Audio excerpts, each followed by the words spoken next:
Кімге бешпент сыйлаймын? Баяғыда ағайынды 3 жігіт болыпты. Олардың дүниеде теңдесі жоқ сұлу қарындасы болыпты. Жігіттер қарындасын біреулер ұрлап кетеме деп үнемі қорқады екен. Сондықтан таудың басындағы тас қамалға отырғызып қоятын болыпты.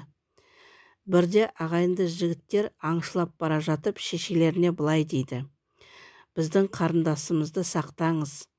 Жақсы, алаң болмаңдар, ешкім оны алып кете алмайды деп шешелері.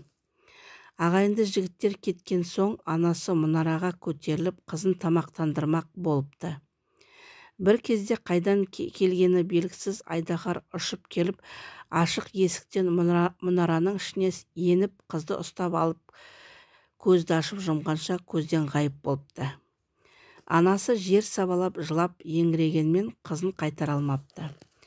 Ағайынды жігіттер аңнан оралды. Анасы алдынан шығып оларға былай дейді: балаларым менің, сендердің бұл ауылдағы ең батыр екендіктеріңді білемін.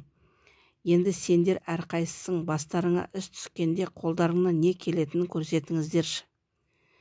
Үлкен ағасы тұрып: мен кез келген жоғалған нәрсені, мейлі ол инедей болсын, әйтеуір жер бетінде болса, оны тауып аламын. Ол жердің 7 қабат жерінің астында болса да, теңіздің түбінде қамалда болса да, оны барлық жерден табамын. Алып кетемін, ешкімге де білдірмей депті.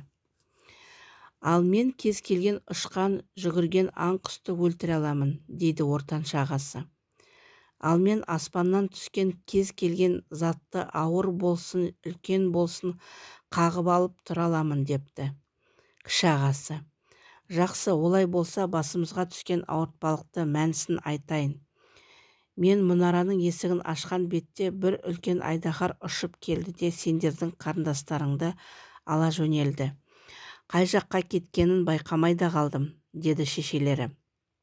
Зығырданы қайнаған ағалары қарындасын іздеп жолға шықты. Олар көп жүрді, көптеген жерлерде болды. Үлкен таулардан өтті. Ақырында қалың орманға келіп, міне айдаһар осы орманда тұрады, деді үлкен ағасы. Жігіттер орманға кірді. Бұл ормандағы ағаштардың ұштары бұлтқа тіреліп, бұтақтары бір-бірімен өріліп кеткен. Орманның ішімен жүре отырып, бір алаңқайға келді. Қараса, алаңқайдың ортасында қарындастары отыр екен. Қарындасының айналасында қоршаған айдаһар. Қарындастары қол созым жерде тұрса да, оған жақындай алмады. Үлкен ағасы ретін тауып, айдаһардың арт жағына шығып, тас алып басқа жаққа лақтырып жіберді. Айдаһар бұл қайдан шыққан шу деп басын бұрған кезде, ортаншы ағасы айдаһардың қапталынан шығып, қарындасын қолынан жетелеп тұра жүгірді. Айдаһар оны байқамай да қалды. Жігіттер қарындасын қолдарына тиген соң қаша жөнелді. Бір уақытта айдаһар қыздың жоқтығын байқап қалып, сөйтіп жігіттерді қуа жөнелді. Қуып жетіп, бұлттай түйіліп келіп, қызды ұрып алған күйі өте биікке қарай ұшып кетті. Ол бәрі алысқа ұзай алмайды, бәрібір, де ортаншы ағасы сөйтті де қолынан мылтықты көздеп тұрып, айдаһардың басынан атып жіберді. Айдаһар ақырып барып, жазып қызды босатып жібереді. Қыз тастай болып жерге қарай зымырай жөнелді. Сол кезде кіші ағасы қарындасын еш жерін ауыртпай қағып алып жерге қояды. Қарындастары қолына тиіп, қуанған жігіттер көңілденіп үйлеріне қайтты.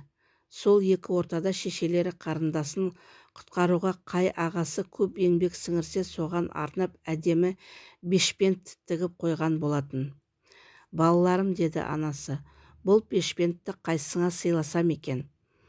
Маған сыйла, деді үлкен ағасы. Егер мен болмасам, қарындасымызды қайдан екенін білмеген болар едік. Қайда екенін? Ал білген күннің өзінде мен болмасам, айдаһардан құтқара алмаған болар едік. Оның рас, деді ортаншы баласы. Мен айдаһармен жерде ештеңе істей алмаған болар едім.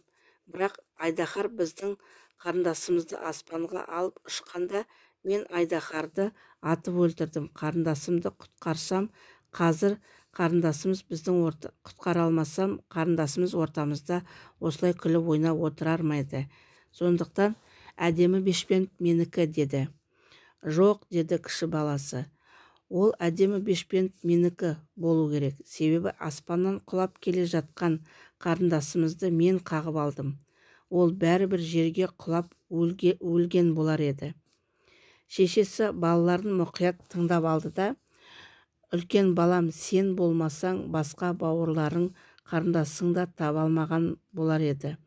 Тапқан күннің өзінде оның Айдаһардан алдап ала алмаған болар еді.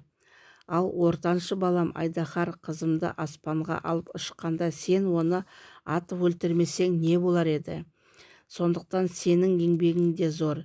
Сен болмасаң, кішкене ұлым, қызым аспаннан құлап өлген болар еді.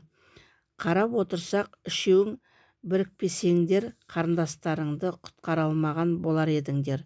Сондықтан маған тағы 2 бешпент тігу тура келіп тұр, депті.